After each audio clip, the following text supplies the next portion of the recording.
সরকার বিদ্যালয়ের ছাত্রীদের উপবৃত্তির টাকা দিচ্ছে, কিন্তু গ্রামের শিক্ষা প্রতিষ্ঠানগুলোর দুর্নীতিবাজ শিক্ষকরা সেই উপবৃত্তির টাকা মেরে দিচ্ছেন বলে অভিযোগ করেছেন প্রধান উপদেষ্টার উপ-প্রেস সচিব মোহাম্মদ আবুল কালাম আজাদ মজুমদার। বুধবার ফেসবুকে নিজের আইডিতে দেওয়া এক পোস্টে তিনি এ অভিযোগ করেন। পোস্টে আবুল কালাম আজাদ মজুমদার লেখেন, সরকার স্কুলের ছাত্রীদের উপবৃত্তির টাকা দিচ্ছে অনেক বছর ধরেই। গ্রামের অনেক সহজ সরল মানুষ বিষয়টা জানেই না, আর এর সুযোগ নিচ্ছেন কিছু দুর্নীতিবাজ শিক্ষক।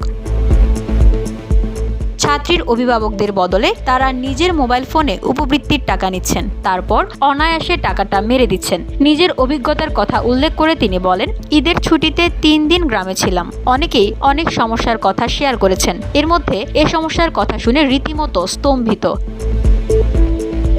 তদন্ত করার বিষয়ে উপপ্রেস সচিব আরও বলেন, আমার পাশের গ্রামে একটা বালিকা বিদ্যালয় আছে। এই ধরনের অপকর্ম ধরা পড়ার পর এক শিক্ষিকা দাবি করেছেন, ছাত্রীরা স্বেচ্ছায় স্কুলের উন্নয়ন তহবিলে এ টাকা দান করেছে। উপজেলা মাধ্যমিক শিক্ষা কর্মকর্তাকে তদন্ত করে ব্যবস্থা নিতে অনুরোধ করে এসেছি। সচেতন নাগরিকদের বিষয়টি নিয়ে কাজ করার আহ্বান জানিয়ে উপপ্রেস সচিব লিখেছেন, আপনারা যারা এখনো গ্রামে আছেন, আপনারা পাশের স্কুলের খবর নিন, গ্রামের মানুষের সঙ্গে কথা বলুন, কোনো অপকর্মের হদিস পেলে সংশ্লিষ্ট কর্মকর্তাদের জানান। এ দুর্নীতি বন্ধ করতে আপনিও ভূমিকা রাখুন।